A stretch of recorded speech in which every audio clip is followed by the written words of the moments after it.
On va aller plus loin sur cette crise en RDC et on prend tout de suite la direction de Bruxelles où nous retrouvons notre invitée Cécile Kyenge. Bonsoir. Bonsoir. Vous êtes députée européenne, vous êtes native aussi du Congo et vous suivez de près les événements du pays. Alors d'abord, votre réaction à ces marches qui ont suscité beaucoup d'émoi. Vous êtes l'une des premières à les condamner vous-même sur Twitter. Oui, exactement, puisque je dois le dire, je suis italienne, députée européenne, mais je suis aussi d'origine congolaise. Et je n'ai jamais caché mes origines congolaises, mais aussi de ce continent, ce géant qui aujourd'hui doit commencer à marcher seul. Et je crois qu'aujourd'hui, ce qui se passe en RDC, c'est scandaleux et c'est très triste. Et moi, je trouve que aujourd'hui, la communauté internationale doit être ferme, puisque premièrement, on retrouve un pays là où les représentants sont carrément illégaux, donc hors mandat peut-être, et c'est mieux d'expliciter, hors mandat, et ça de municipalité jusqu'au sommet de l'État, et donc jusqu'au président Kabila. En deuxième lieu, je peux dire que la violence est devenue en quelque sorte le mot de gouvernement pour ce qui concerne la gestion de la crise, pour ce qui concerne le pays, mais c'est vraiment dommage puisque je crois que là, on a beaucoup à dire. Et troisièmement, c'est le fait que sur le plan économique, dans les villages comme dans les villes, c'est la catastrophe. Et nous sommes en train de le voir. Et j'ai suivi les déclarations du gouverneur de la Banque centrale congolaise qui est assez optimiste, mais je crois qu'il y a un grand problème. Les inégalités sont profondes. Il faut qu'on voit comment résoudre ces inégalités. Et le pays est mal gouverné. Alors, et aujourd'hui, on a des gens qui n'arrivent pas à manger. Et je dis pas du début jusqu'à la fin du mois, mais même dans une journée. Justement, des sanctions ont été adoptées par l'Union européenne en 2016 contre des dignitaires du régime, puis prolongées en décembre dernier. Est-ce que ces sanctions sont suffisantes à vos yeux ? Bon, les sanctions fonctionnent, mais je crois qu'on doit même les intensifier. On doit les intensifier, des sanctions ciblées et envers les responsables des massacres, puisqu'en ce moment-ci, le gouvernement et le président Kabila et son gouvernement sont censés protéger la population. Or, c'est pas le cas. Ce que nous sommes en train de voir, je viens à peine d'entendre le témoignage de Madame Léonie, de beaucoup d'activistes sur le terrain, et il y a eu des massacres, il y a la répression, et pour des gens qui ne font que demander leurs droits, des droits démocratiques, des droits qui demandent et qui incluent aussi le fait que le président Kabila ne devrait pas briguer le troisième mandat.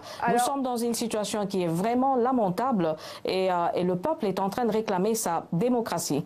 Alors une information circule selon laquelle la France et l'Espagne se seraient opposées à un communiqué de l'Union européenne condamnant les répressions des marches du 31 décembre. Est-ce que c'est vrai ?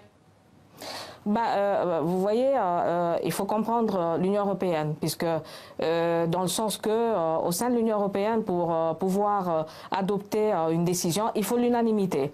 Or, en ce moment, cette unanimité a des difficultés à cause du fait qu'il y a beaucoup de visions, il y a beaucoup de positions, même sur des questions qui regardent l'Union européenne. C'est pas seulement le Congo, mais même pour des questions internes. Donc, je ne doute pas qu'il puisse y avoir sûrement des pressions à l'intérieur du Conseil, mais je crois qu'en ce moment-ci, il faut le reconnaître. Il y a des sanctions qui ont été prises, mais ça a été pris au sein de ce même Conseil, ce qui dit que c'est facile. On pourrait toujours arriver à pouvoir trouver une solution pour accompagner le peuple congolais vers une démocratie. Est-ce que la France et l'Espagne ont opposé un droit de veto ? Opposer un droit de veto, c'est un peu compliqué à dire, puisque, je répète encore, c'est ce même Conseil qui a adopté les sanctions ciblées il n'y a pas longtemps, il y a quelques semaines.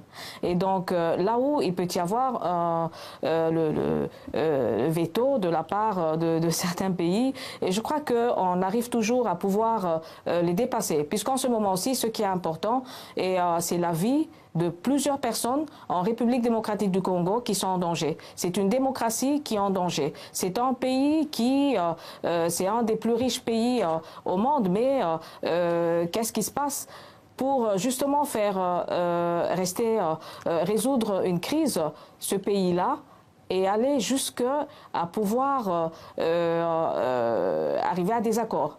Et le peuple est en train de demander ça. Et l'Union européenne ferait mieux de pouvoir accompagner ce que demande le peuple. Puisqu'en ce moment-ci, il y a eu violation des accords. S'il y a eu une crise, c'est parce qu'il y a eu violation de la Constitution qui a emmené vers un glissement.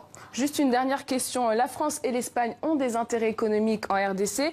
Pour Filimbi et La Lucha, deux organisations de la société civile, ce sont eux qui bloqueraient le droit de veto. Pour rappel, la France a des intérêts pétroliers à travers le géant Total et négocie l'extension du permis d'exploration autour du lac Albert. Et l'Espagne lance sur la construction d'un barrage hydroélectrique Inga 3. Ça, ce sont des faits avérés? Bon, nous sommes ici, je peux le dire tout haut, hein, puisque en tant que député européen, là où il y aura blocage au sein du Conseil pour justement éviter que l'Europe puisse accompagner la démocratie de la RDC et surtout les massacres et les crimes qui sont en train de se commettre en RDC. Je crois que je ne manquerai pas de me lever comme je suis en train de le dénoncer.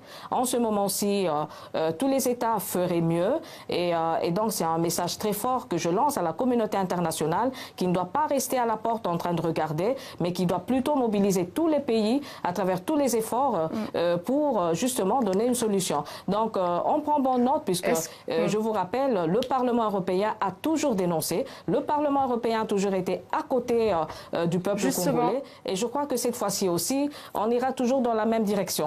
Justement, est-ce que c'est tenable ce genre de division alors que l'Union européenne a toujours montré sa fermeté face au régime du président Joseph Kabila ?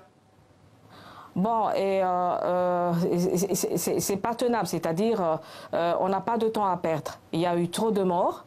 Et sur ça, on ne cessera pas de se lever au niveau du Parlement, de faire pression sur le Conseil, sur les États membres, et justement parce que je trouve que c'est pas normal. Et l'Europe doit accompagner les efforts d'un peuple qui a décidé de se prendre en charge.